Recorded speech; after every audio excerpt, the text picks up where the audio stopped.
and welcome back to the Mental Path Podcast. I'm your host, Dr. Gretchen Gavero. Have you ever felt your heart race for absolutely no reason?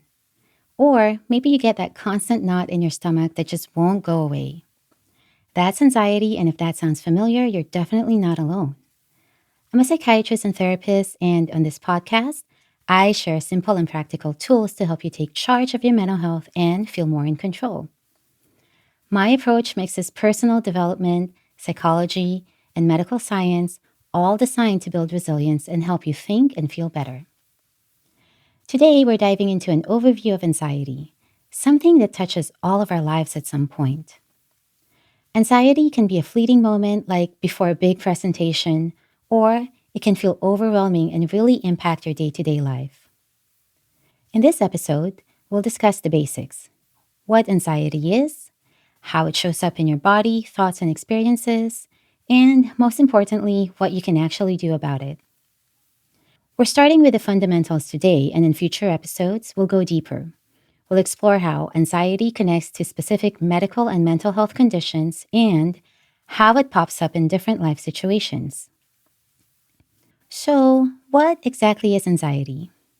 At its core, anxiety is a completely natural reaction to stress. Think of it as your brain's built-in alarm system.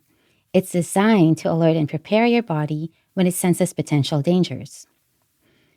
It's a really helpful internal signal that gets your attention to keep you safe.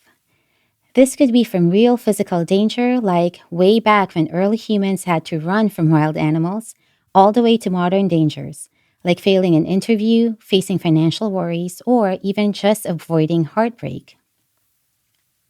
You've probably heard of our fight or flight response. That's anxiety. Your brain and body need super fast signals to prepare you to fight off a threat or run away fast. That's why your heart races and your senses get very sharp when you feel anxious. In those moments, believe it or not, your brain is actually trying to protect you. But because anxiety feels uncomfortable, all those physical sensations, it can understandably make you feel scared, nervous, or overwhelmed. Now, a key thing to remember is that anxiety is a normal human experience. In fact, in smaller doses, it can even be helpful. It helps you focus, get things done, and power through your busy day. Think about that deadline looming. Your brain uses a little anxiety nudge to help remind you it's coming up. That little push can be just what you need to stop procrastinating and finally get started. When stress is manageable, your body usually calms down pretty quickly. But when stress gets intense, anxiety can be tougher to handle, but still, absolutely not impossible to manage.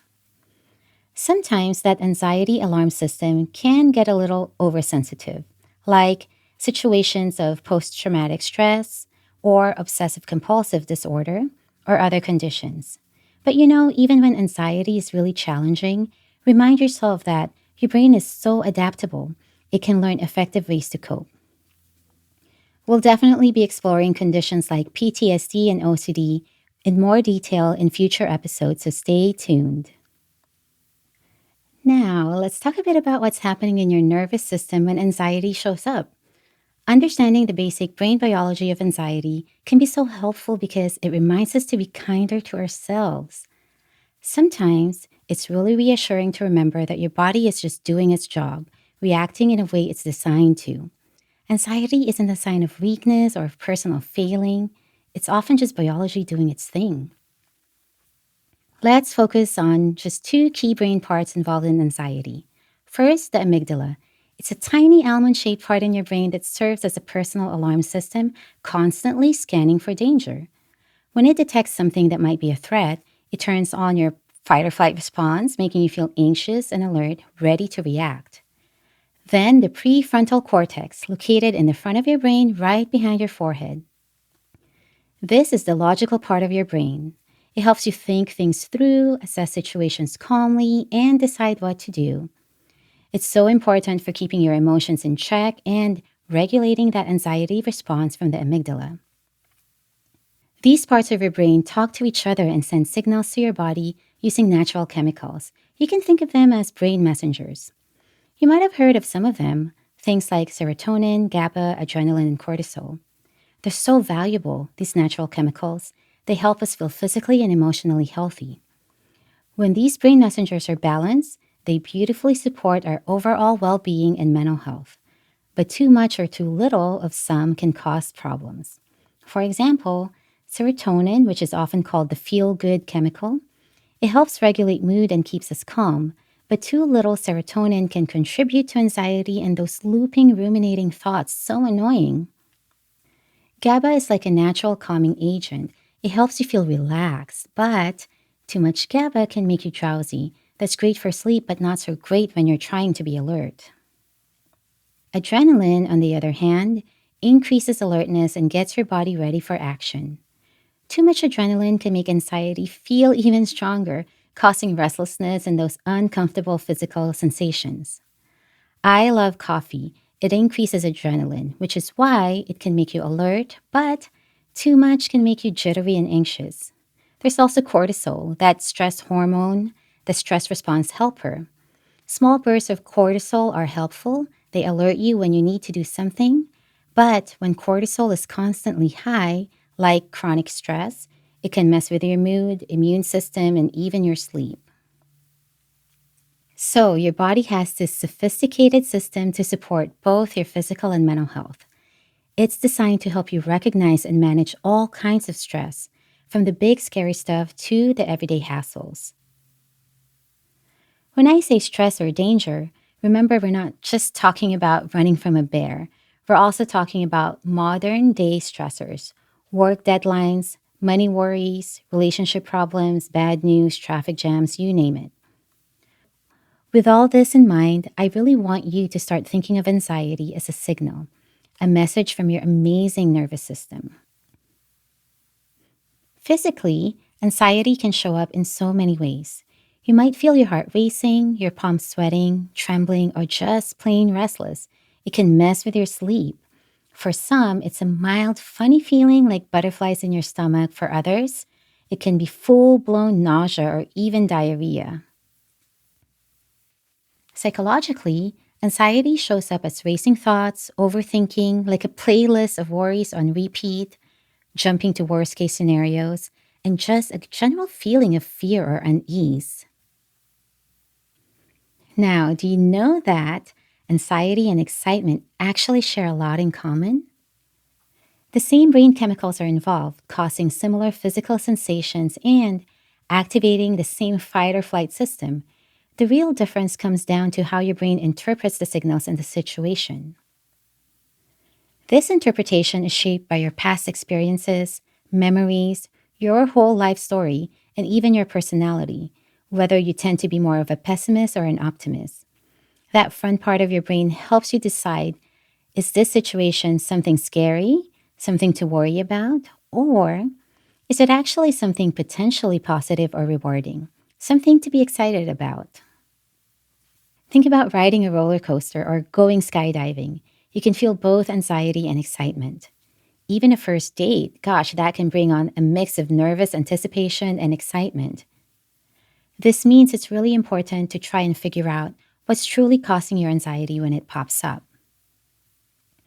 It's important to remember that physical illnesses can also trigger or worsen anxiety. Common medical conditions like thyroid problems, heart conditions, breathing issues like asthma, and even chronic pain can all contribute to anxiety. So, if anxiety is becoming a real problem, it's not always just a mental or emotional thing. It's crucial to also check in with your doctor to rule out any underlying medical issues that need attention and treatment. Whether anxiety comes from physical conditions, external situations, or even just your own thoughts and memories, our thoughts play a huge role in triggering it. When anxiety gets too overwhelming, it can make you want to withdraw, avoid things, get irritable, lash out, or just shut down completely. These kinds of reactions can impact how we handle our responsibilities, how we connect with others, and even how we feel about ourselves. That's why self awareness is such a vital part of managing anxiety. You've got to learn to recognize your unique anxiety patterns. Think about how anxiety shows up in your body. Catching it early makes it much easier to manage. We can use the mental path framework, a 3-part check-in, to do this. First, do a body check. Ask yourself, is my heart racing? Am I tense? Am I clenching my jaw? Am I holding my breath? Personally, my hands get warm and I start talking way too fast when I'm anxious. Once you notice those physical signals, take just a minute or two to calm your body down with some deep breaths or another relaxation technique. Then do a thought check. Ask yourself, what am I thinking about now? What am I telling myself? Are these thoughts actually helpful, or are they making things worse? Are they even realistic? If your mind is stuck on unhelpful thoughts, jot them down, challenge them, and try to reframe them into something more balanced and realistic. Remember, in episode 4, we dove deep into managing overthinking and anxious thoughts, so you can check that out for more tips. Finally, check in with your surroundings. Ask, what just happened? Did something trigger this anxious reaction? Asking these questions gives your brain something concrete to work with, something to solve.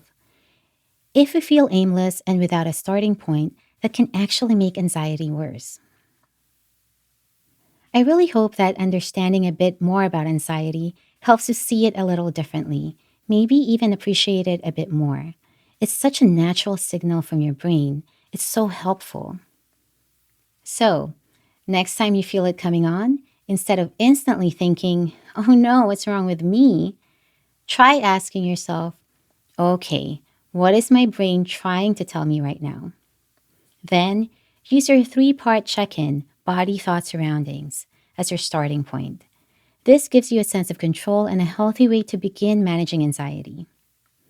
And know that even in really challenging situations, like anxiety related to trauma or OCD, your brain is incredibly capable of learning tools to help you take control.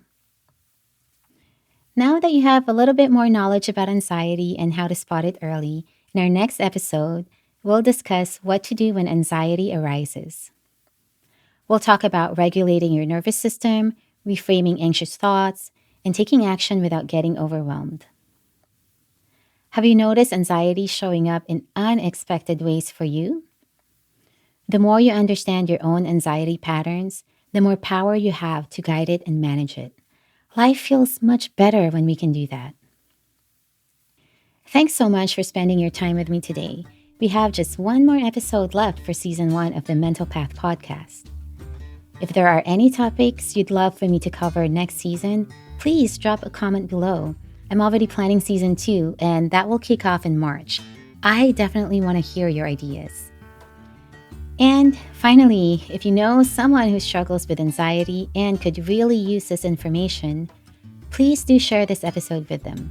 Helping each other is all part of the mental path. See you next time for our Season 1 finale.